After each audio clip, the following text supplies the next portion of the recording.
que um profeta vai lá e fala, e aí, vocês não vão se arrepender?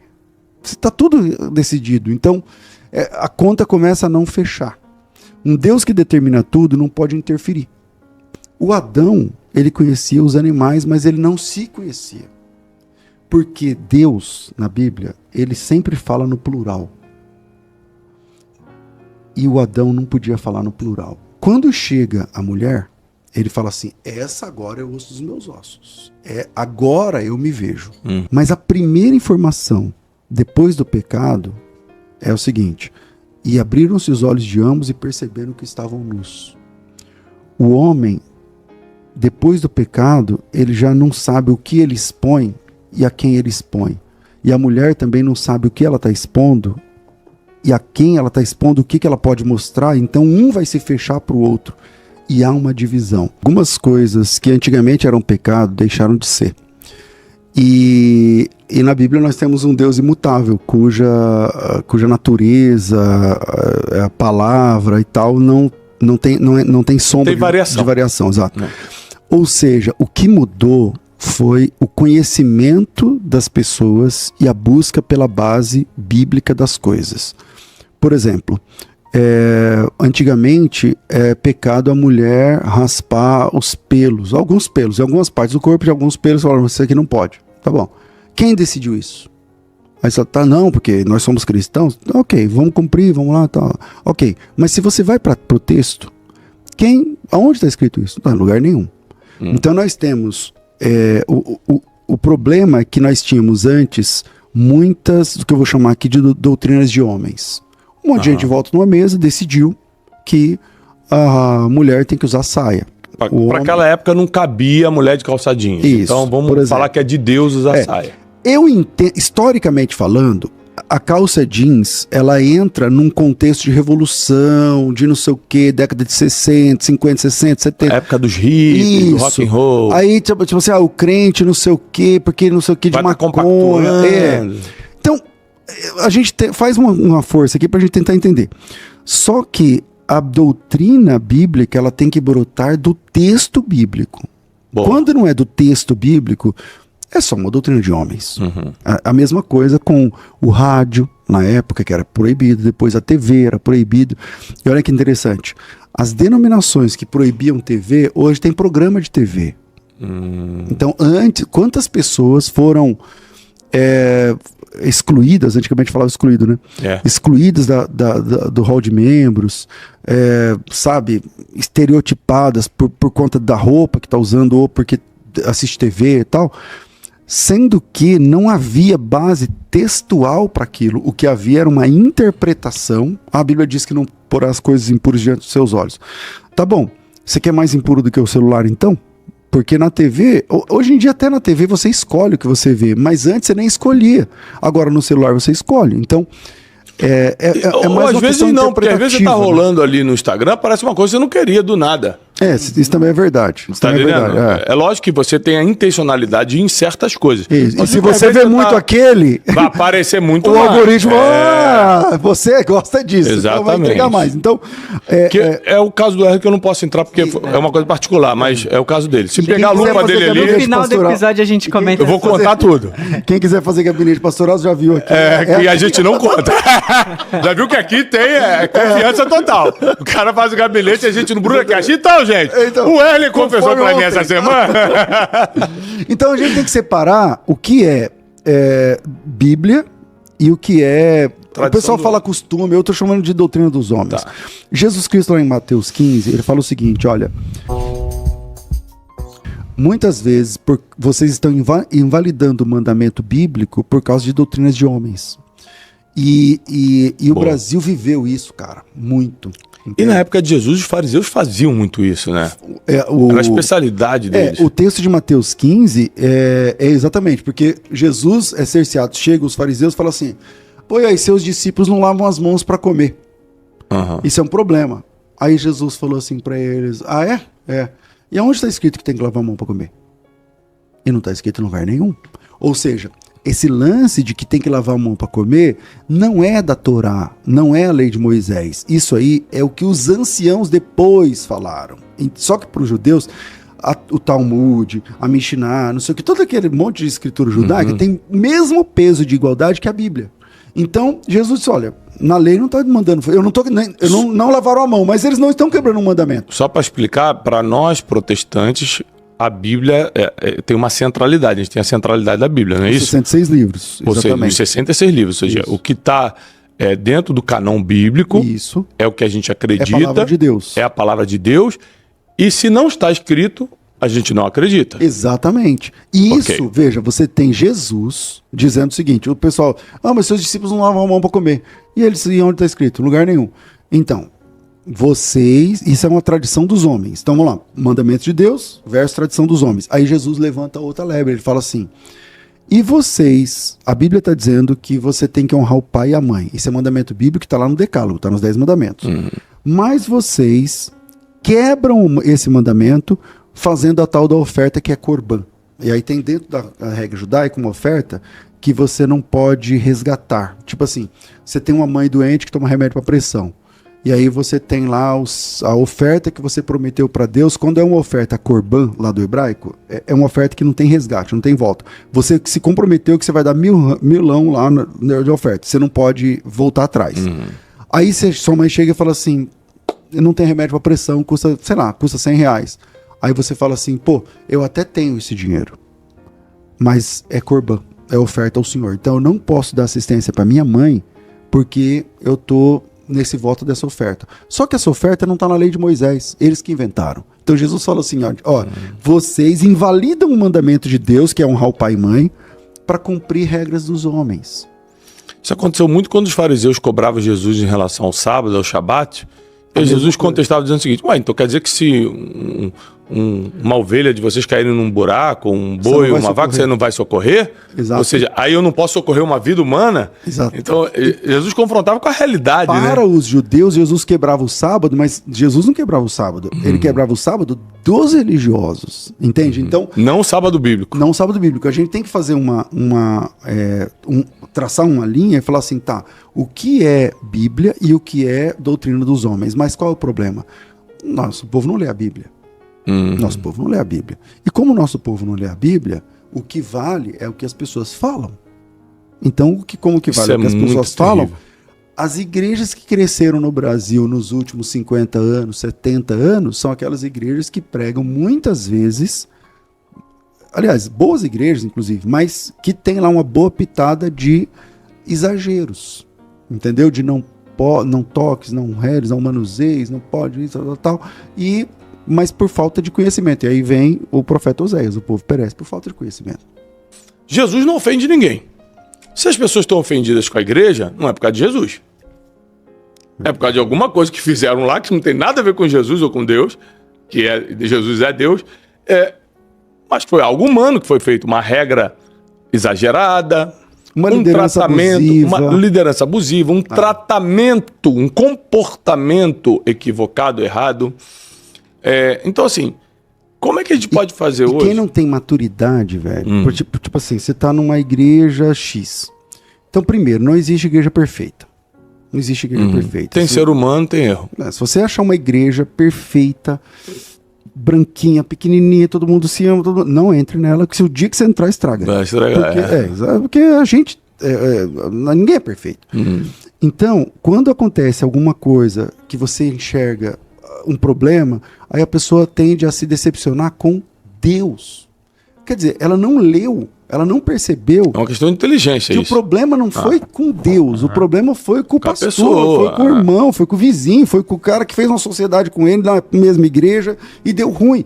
Mas, infelizmente, tem muita gente decepcionada com Deus por conta das pessoas. Por falta de cognição, na verdade. De interpretação de fatos. Peraí, quem é o verdadeiro culpado aqui? Eu chamo isso de expansão da consciência. É quando você começa a entender o porquê das coisas. Por que aconteceu isso? De onde veio essa confusão? Por que eu estou pensando isso que eu estou pensando? De onde vem esse pensamento negativo? Por que o fulano fez tal coisa, eu fiquei tão ofendido se o que ele falou não foi tão sério? Aí você começa a se questionar, que é um dos princípios da inteligência, o questionamento. Você começa a pensar o porquê das coisas, você começa a ficar mais inteligente. Então não tem como você descobrir a verdade bíblica se você não afiar sua inteligência, tá? Te dou esse conselho porque por muitos anos eu tentei entender, eu tenho contato com a Bíblia desde criança, e eu só comecei a praticá-la de verdade há poucos anos, porque eu só comecei a entender mesmo agora, de poucos anos para cá, por isso comecei a pregar para você, eu comecei a entender um pouco mais. Então não entendo tudo ainda, mas o pouco que eu entendo eu consigo passar para vocês. Agora, comportamento que a gente está falando. O ser humano tem, e que principalmente o religioso, ele tem comportamentos, mesmo ele afirmando que é cristão, indo à igreja todo domingo, ele tem comportamentos que a Bíblia condena. Por exemplo, o egoísmo, a fofoca. Porque quando a gente pensa em comportamento, a gente às vezes pensa no pior, um adultério, um roubo, né? Mas na verdade existem comportamentos que a sociedade aceita, mas são condenáveis biblicamente. A inveja. Verdade. Né? Você falar mal dos outros. Glutonaria, velho. Glutonaria. Que ninguém fala. Exatamente. Ninguém fala. Glutonaria. Então existem coisas que passam desapercebidas e é uma falta de comportamento cristão porque fere o que as escrituras nos orientam. Então, qual é a melhor forma do cristão hoje, além de estudar a palavra, é claro, se alinhar com o comportamento cristão em todas as áreas? Que pergunta top. Vamos lá. Quando todos nós nascemos, vamos teologar nesse assunto, todos nós nascemos pecadores. Nós somos Sem frutos dúvida. da queda. E ser fruto da queda significa que a nossa natureza ela é pecaminosa. Quer dizer, o que é natural para nós é pecar. Assim como a respiração, nós somos seres aeróbicos, então a respiração pra gente é natural, faz parte da nossa natureza, então a gente não sente que a gente tá respirando. Quantas vezes a gente respira? Ninguém sabe, ninguém lembra. Ninguém conta. Você não fica pensando, bom, agora eu tenho que encher meu pulmão. Bom, agora, ninguém se esforça. A mesma coisa é o pecado para a natureza humana. Quando Adão caiu, todos nós caímos porque estávamos em Adão. E essa queda desconfigurou o ser humano, a identidade como um todo do ser humano. E com essa identidade desconfigurada, nós fizemos parte da rebelião contra Deus. Caímos, todo mundo que está caído é contra Deus. Ok. E é meu dinheiro e seu dinheiro. É meu carro e teu carro. É minha rede e sua rede. Meus segredos, teus segredos. Você não pode impedir que um pássaro voe sobre a sua cabeça. Ah, sim. Mas você pode impedir. Faça um ninho. Se ele fazer um ninho, a culpa é tua, né? Se ele passar em cima da sua cabeça, você não pode fazer nada. Mas... Exatamente. O que nos leva, de novo, ao incentivo da leitura da palavra e da importância de você interpretar, saber ler, saber entender. Quando a Bíblia diz assim, para a gente meditar na palavra, não é para a gente só ler, meditar é imaginar. Você lê aquele texto, imaginar aquele texto. Não entendeu a palavra? Gente, olha que benção, você tem um celular na mão, vai no ChatGPT, vai no Google e explica o que é essa palavra. Eu não entendi. Não, hoje você tem muita ferramenta. Você vai no YouTube, coloca aquele texto lá, você tem 200 pastores explicando, professores. Você vai no ChatGPT e bota assim, o que quis dizer Gênesis 3:12? O ChatGPT vai te dar assim, toda... Mas eu tô dizendo assim, para não facilitar, bota palavras. Às vezes tem palavras que aparecem, você fala, o que quer dizer tolo? Não entendi tolo, não entendi nécio. Como assim não seja um nécio? O que é nécio? Bota lá no ChatGPT, o que é nécio? Aí você vai entender a palavra, você vai começar a interpretar o texto melhor, né? Então, por falta de interpretação de texto, a gente não entende a Bíblia. Por exemplo, é o costume de muitos pastores falarem assim, o cara pecou deliberadamente. O que é deliberação? O que é deliberar? Se você for estudar a palavra, porque muita gente fala português, você está me escutando, você fala português. O que é deliberar? Me explica aqui nos comentários. Muita gente não sabe. É verdade. Sabe o que é deliberar? É você pensar no que vai fazer, concordar em fazer e fazer. É o premeditado, né? Ou seja, não é o acidente. Quando fala assim, eu pequei deliberadamente, que é uma expressão que muitos pastores usam, eu pensei, aprovei e fiz. Não foi um erro de cálculo, não foi um acidente. Não foi um tropeço. Como o apóstolo João diz nas suas cartas, se por acaso pecardes, tendo o advogado, Jesus Cristo justo, ou seja, se por acaso um acidente acontecer, que na vida do crente, aliás, muitos calvinistas defendem a tese que a gente não tem o livre-arbítrio por causa de que a gente não consegue decidir parar de pecar. Uma das fortes convicções calvinistas, João Calvino foi um grande teólogo francês que viveu em Genebra, brilhante, e criou uma teoria que hoje é conhecida como calvinismo, e muita gente segue, que defende o determinismo, a predestinação dupla, que para mim é mais assustadora ainda, que até quem vai para o inferno já está escrito, é meio assustador. Beleza. Eu não sou calvinista, tá? Mas entendo, respeito, eu acho que tudo que não vai nos tirar do céu não é motivo de discussão. Mas uma coisa que os calvinistas defendem muito é a questão de que se eu posso decidir hoje, não vou pecar nunca mais. Não posso decidir, eu vou pecar de alguma forma, nem que seja em pensamento, então não tenho um livre-arbítrio. Então, vamos lá. Vamos discutir o livre-arbítrio um pouquinho? Vamos lá. Tudo começou com Agostinho de Hipona. Isso é verdade. Agostinho de Hipona inventou o termo livre-arbítrio, né? Santo Agostinho. O Agostinho, ele escreveu um livro chamado Do Livre-Arbitrium, né? E ele refez esse livro 3 vezes durante a sua vida. Então, tem 3 livros do Agostinho com o mesmo nome. E em cada uma das vezes que ele publica esse livro, ele recomenda o que ele estava falando. E vale a pena, talvez, pesquisar sobre isso que eu estou falando. Mas, então, a semente disso tudo é Santo Agostinho, né? Agora, essa questão, para mim, cara, do determinismo, é uma questão que me faz, assim, perder um pouco o entusiasmo nessa ideia de que... Tá tudo determinado. Tá tudo determinado. Porque o determinismo, por definição, ele é antes do Agostinho. O Agostinho, a gente tem a discussão do livre-arbítrio, mas o determinismo, ele é aristotélico. E aí, lógico, então, ele é pagão. Uhum. E, a meu sentir, essa doutrina flerta com o determinismo. E o determinismo é o seguinte: tá tudo determinado. Tá tudo determinado. Só que qual é o problema? Enquanto a gente está falando aqui agora, tem crimes acontecendo.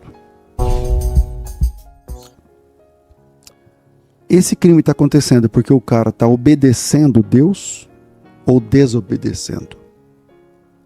Pela Bíblia, porque ele está desobedecendo, porque ele vai ser julgado no final. Então, se ele está desobedecendo... Se tem julgamento, é porque você escolheu. Exato. Então, não tem...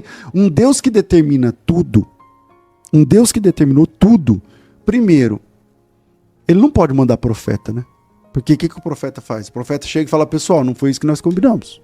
Se Deus determinou tudo, por que um profeta vai lá e fala: e aí, vocês não vão se arrepender? Está tudo decidido. Então, a conta começa a não fechar. Um Deus que determina tudo não pode interferir, porque ele determinou. Mas, por um lado, eu entendo, não o determinismo, mas eu entendo muito, assim, eu sou um estudioso, eu tento entender todos os lados. Uhum. Tem muita coisa que o calvinismo defende que eu sinto, cara, é mais ou menos isso mesmo. Por exemplo, será que não foi Jesus que me achou? Claro que foi. Exato, eu concordo. Porque, tipo assim, será que eu procuraria se ele não tivesse misericórdia me mostrado de alguma forma? Porque eu nasci no evangelho, isso não quer dizer que eu conhecia Jesus. Uhum. Eu ia na igreja. De alguma forma, Deus me encontrou. Não, Jesus disse: ninguém vem a ele se o Pai não revelar. Então aí tem coisas que têm sentido. O que eu acho? Eu sou um cara sempre do meio. Na época de política, o pessoal me chama de isentão. Porque política eu não me manifesto. O pessoal, você é um isentão, você não assume lado nenhum. Mas não é que... O da direita fala que você é da esquerda, o da esquerda fala que você é da direita.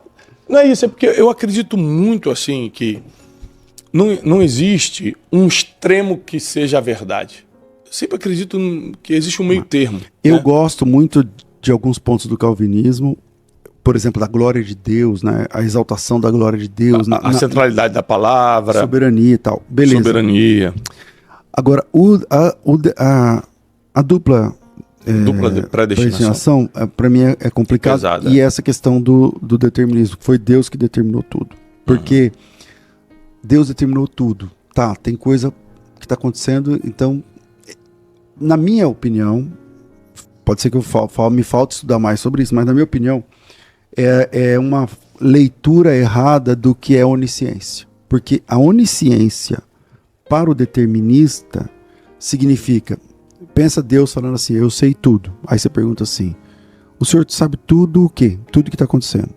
Tá. Sobre todos? Sobre todos. Por que o senhor sabe tudo? Porque eu determinei. Então eu sei tudo. Só que isso não é onisciência. Por exemplo, você acabou de apresentar seu livro. Um grande livro, campeão aí de vendas no Brasil. Sabe? Ok. Aí eu pergunto, me presta aqui. Aí eu pergunto assim, pô, Thiago, parabéns pelo livro, tal. Ganha o mundo, obrigado. Ganha o mundo sem perder a alma, tal. Cara, aqui, quando você fala aqui na página, o que você quer dizer? Não, aí eu tô dizendo isso, isso e isso. Tá, como é que termina esse livro? Termina assim. Como é que você sabe? Você fala, pô, eu escrevi o livro. Então eu sei tudo que tem escrito nesse livro. Eu escrevi cada palavra. Então eu sei tudo. Mas isso não faz de você onisciente. Entende? Então, na minha leitura, repito, pode ser que me falte estudar mais sobre isso, esse determinismo mexe com a onisciência de Deus. Porque é diferente de você me dar o livro e eu falar assim pra você, pô, legal esse livro, hein? Termina assim, né? Tal, tal, tal. Aí você fala assim, ué, termina, mas eu acabei de escrever o livro, como que você sabe? Aí eu digo pra você, porque eu sei tudo. Eu sei tudo.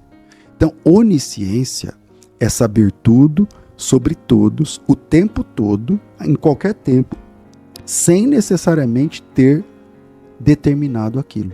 Aliás, sem necessariamente concordar com aquilo.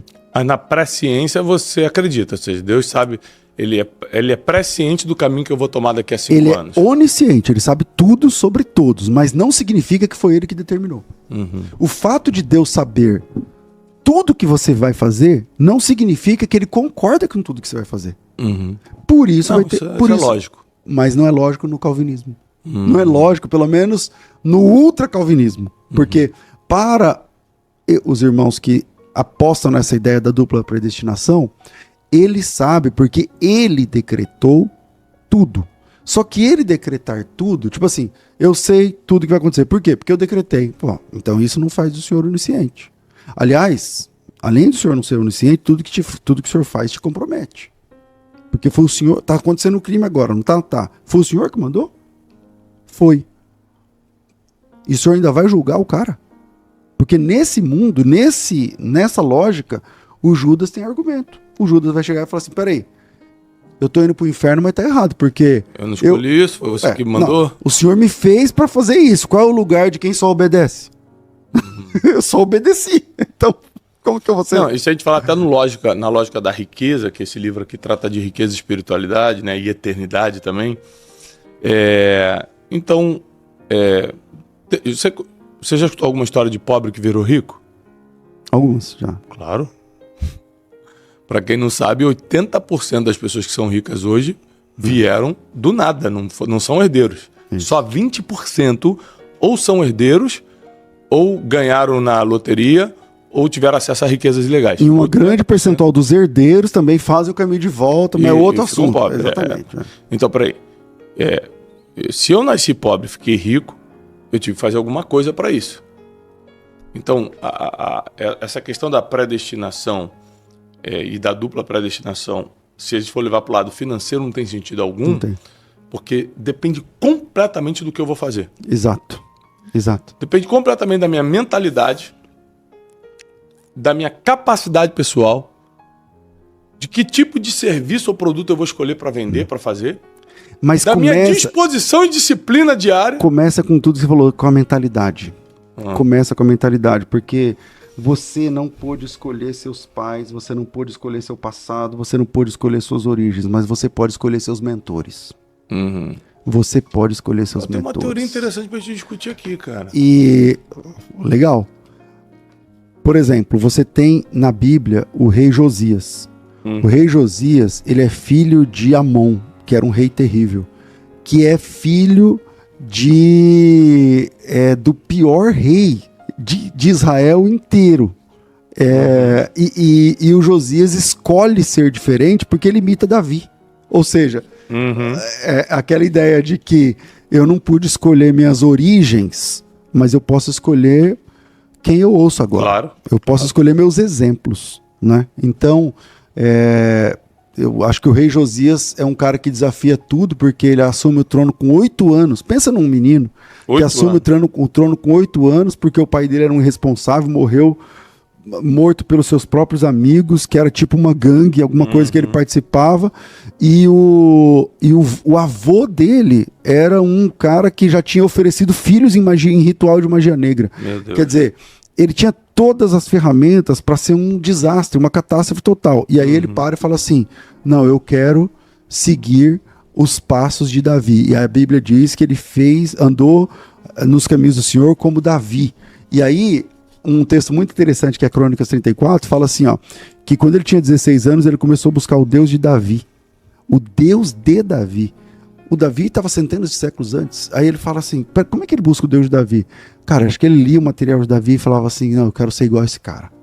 Acho que ele lia os Salmos e falava assim, é essa oração que eu tenho que fazer. É esse louvor que tem que estar nos meus lábios. É esse comportamento que eu quero. Então, ele escolheu um mentor, ele escolheu um cara para imitar. Diferente do pai dele, mas a Bíblia diferente diz, do avô dele. Escolheis hoje, quem vocês vão servir. Quem vocês vão servir. Exato. Escolhei bênção ou maldição, assim, tem muitas palavras sobre isso. Mas eu tenho uma teoria nesse livro aqui, que eu quero discutir contigo. Que eu falo que a riqueza financeira, ela depende de 3 coisas só. Estou falando isso porque eu estudo isso há muitos anos, entrevistei muita gente, e fora a Bíblia, né?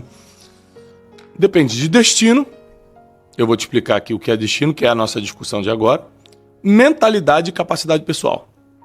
Depende dessas 3 coisas. O que é destino? Quando eu tinha 13 anos, um amigo meu que tinha a mesma idade que eu foi atropelado e morreu. Eu não fui, então o destino não foi favorável a ele, ele não teve a chance que eu tive de viver e construir alguma coisa. Isso, tipo assim, isso você não controla, meio que você não controla. Aí eu explico nesse livro, é isso que eu quero discutir contigo. Que existem 3 tipos de destino. Destino rígido, destino flexível e o destino planejado. O que é o destino rígido? Você não escolhe a cor da sua pele, você não escolhe a geografia que nasceu, você não escolhe quem foram seus pais, seus traumas de infância e uma série de outras coisas que você não tem controle algum. Destino rígido. É assim e pronto, irmão. Eu nasci preto, você preto, não tem branqueamento, já era. Nasci branco, não vou ser preto.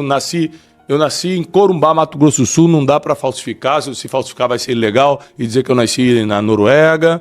Então, destino rígido. Tá? Isso é assim e acabou, não se muda.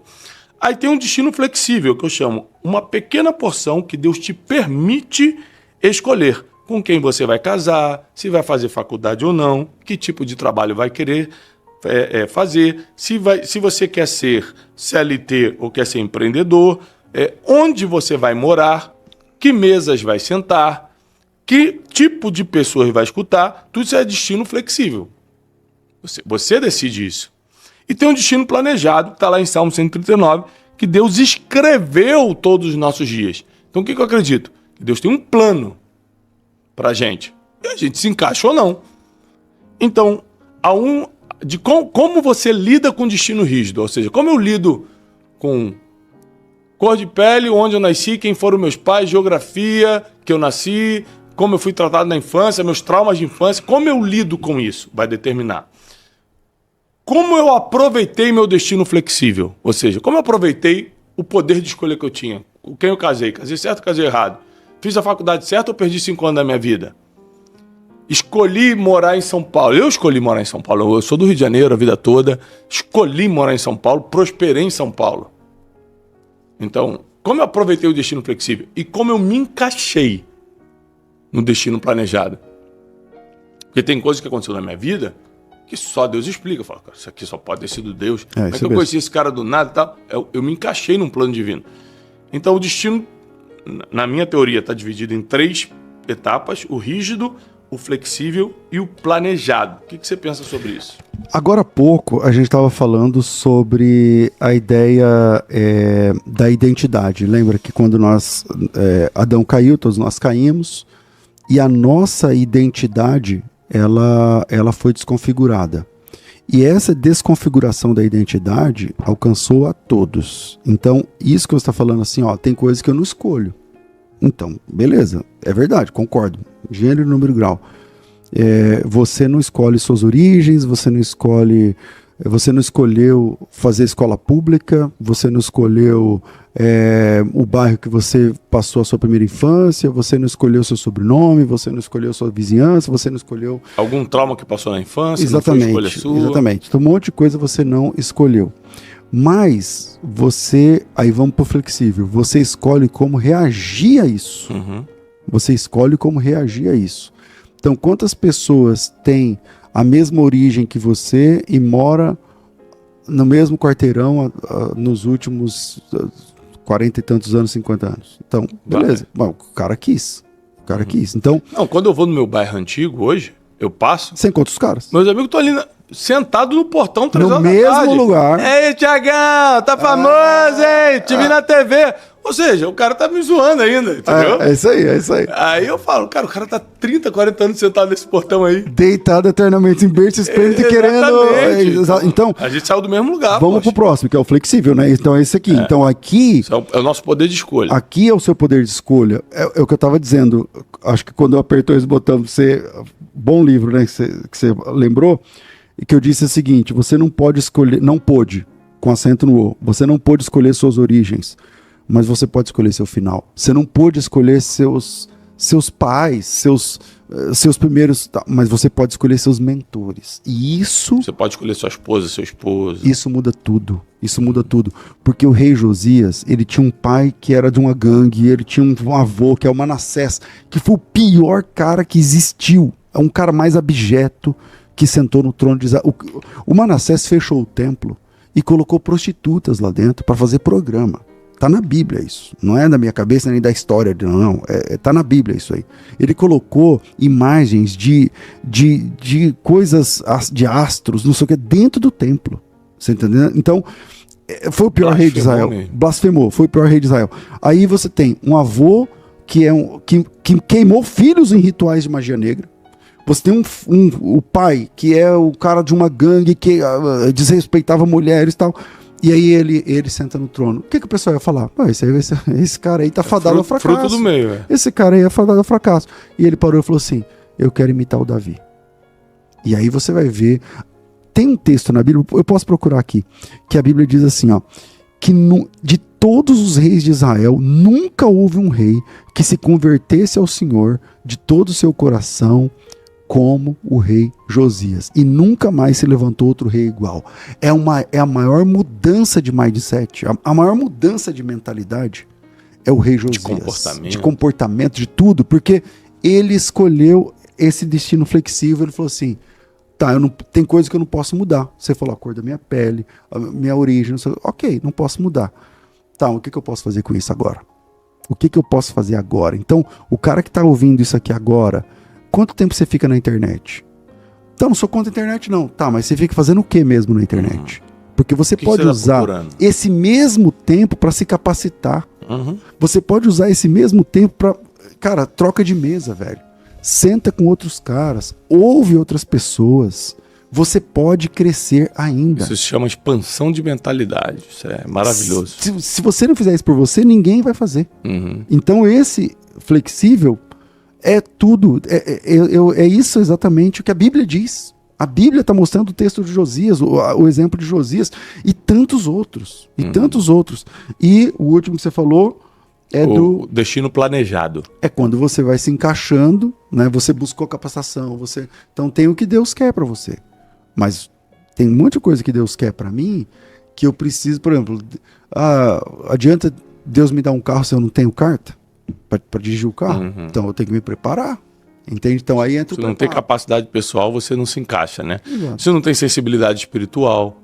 Porque quantas decisões eu tomei, César, na vida, usando meu poder de escolha, mas orientado divinamente.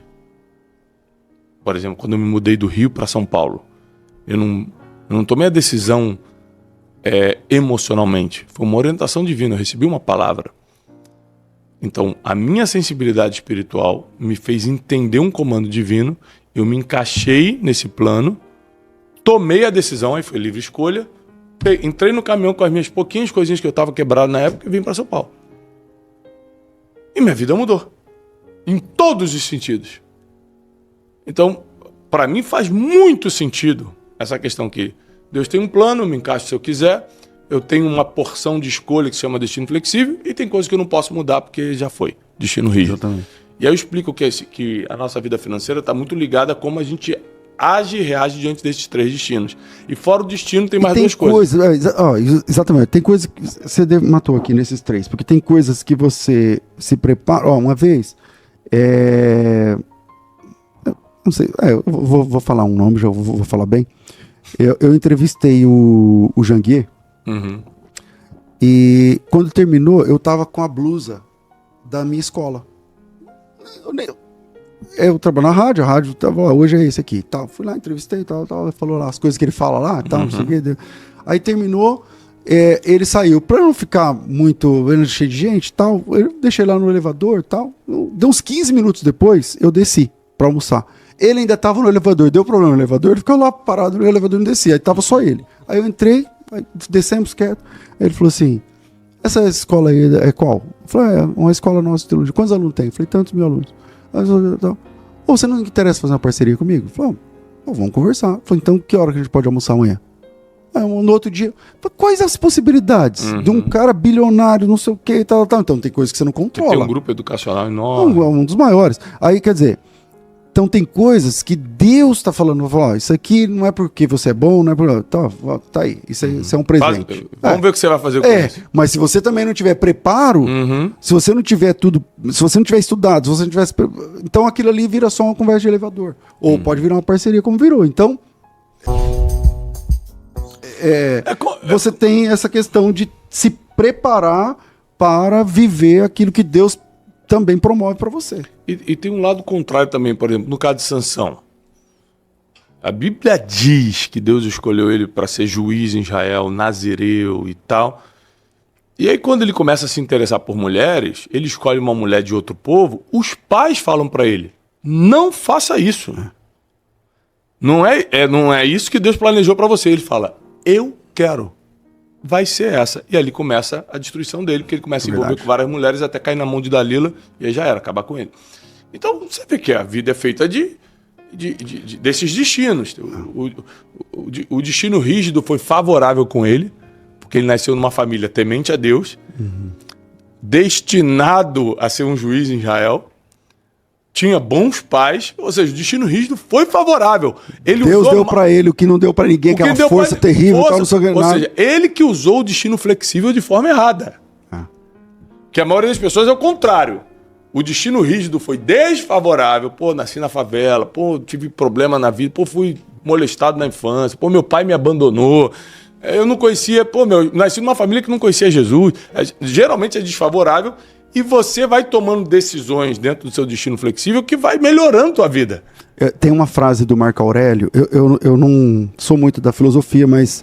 Marco Aurélio, o imperador romano, estoico, muito forte. Eu gosto... Meditações, o nome do livro. Isso, Meditações. Que ele fala o seguinte, que quando você está andando no caminho e tem um obstáculo, você tem 2 opções. Ou você fica reclamando, pô, isso aqui não dá para passar, ou você entende o obstáculo como parte do caminho. E aí no fim da frase ele fala assim, na verdade o obstáculo é o caminho. Se você nasce numa situação desfavorável, não sei o que, você entende, bom, isso aqui esse obstáculo é o caminho.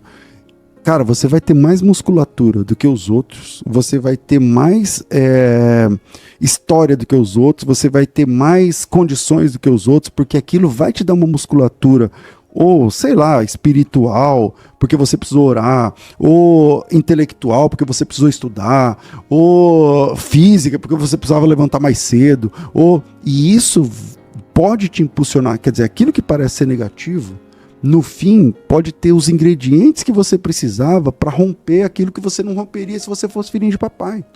Você tá entendendo? Claro. Então essa frase do Marco Aurélio é muito interessante. Ele fala que o obstáculo é o caminho. E outra coisa, em cima disso você está falando dos obstáculos, nesse livro Ganhe o Mundo Sem Perder a Alma, eu conto a história de 2 caras, eu vou contar o do brasileiro, Marcos Rossi. Já esteve aqui no Brunecast. Marcos Rossi nasceu sem os 2 braços, sem as 2 pernas. E com outras condições seríssimas. Teve que fazer várias operações na coluna desde criança. Então, além de não ter os braços e as pernas, ainda tive que passar com muitas operações. Corrigir coluna, não sei o quê. Ele é o exemplo clássico do destino rígido, muito desfavorável, e de como ele usou o destino flexível. Eu dou esse exemplo no livro. Ele pensou, eu posso ficar a vida toda aqui reclamando que eu nasci assim e não vai mudar nada. Eu posso fazer algo usando isso como vantagem. Eu acho que as pessoas se interessariam em escutar mais um cara sem braço, sem perna, do que um cara normal igual todo mundo. Vou começar a falar, vou começar a dar palestra. Começou a escrever livro, dar palestra, começou a fazer dinheiro com isso, começou a ficar conhecido com isso. Aí virou surfista. Sem braço, sem perna, tem vários vídeos dele da prancha para... Ele falou, cara, eu vou fazer história assim, porque eu sou diferente de todo mundo vai querer me assistir. Todo mundo assiste o cara. Aí, o dia que ele estava dando entrevista aqui no Brunecast, ele falou, cara, meu livro tá entre os livros mais vendidos do Brasil, vou assinar um para você. Cara, eu ri assim, falei, por que ele vai assinar um livro se ele não tem braço? Ele não tem nem nada, assim, não tem braço. Aí ele falou, não, cara, eu tenho um aparelho que eu colo aqui, e aí o aparelho é meio ligado à cognição, ele dá ordem, eu assino. Ele assinou, Marcos Rossi, me entregou o livro. Eu falei, sério? Eu não sabia que ele fazia isso. Aí eu falei, cara, ou seja, gente, se você fisicamente está completo, ainda não morreu, eu falo isso no livro, você ainda não morreu? Opa, já é um sinal de que tem um destino favorável. Não morreu ainda? Tá bom pra você. Fisicamente você tá em pé? Tá bom pra você, porque se for no hospital agora você vai ver gente que o destino não tá sendo favorável, né? E aí eu cito aí, Eclesiastes, Salomão diz, tempo e acaso acontece a todos. Então, acaso tá favorável pra você? Aproveita. Então, use o destino flexível para tomar decisões em cima dessa vantagem que você tá tendo. Vantagem de saúde, vantagem de longevidade, vantagem de estar conhecendo fulano, ciclano. Eu, por exemplo, não acredito em coincidência, eu acredito em destino. Pô, o cara mais rico, mais top da área tal, no mesmo restaurante que eu, me reconhece. Pô, Tiagão, tudo bem? Pô, leio o teu livro. Na hora eu começo a fazer contato, cara, vamos trocar uma WhatsApp. Eu falei, qual a chance do cara me reconhecer, um cara desse nível? Eu falei, Deus vai me dar alguma coisa com esse cara. E normalmente acontece. É isso mesmo. No mínimo uma amizade. É isso aí. Então eu falei, vou aproveitar. No mínimo uma mentoria, pro cara te falar assim, mano, vem almoçar comigo e tal, acabou. Eu sempre explico isso para os meus alunos. Quando eu estou diante de gente estratégica, eu não tiro foto não, eu faço pergunta. O cara me deu 5 minutos, não vou gastar 5 minutos tirando foto com ele, não. Falei, irmão, o que você faria nessa situação aqui, só usando o teu conhecimento aí, tua experiência? Quantas vezes eu fiz isso? E o cara, faz assim, assado. Eu falei, cara, resolvi um problema. Então, assim, é muito importante as pessoas tomarem a decisão de se preparar, estudar, até para entender a Bíblia, aprender o português e interpretação do texto para poder entender o que está lendo, entender a vida como funciona. Você quer prosperar financeiramente, você vai ter que entender como é que funciona esse negócio, não é fácil, né? É o entendimento das coisas.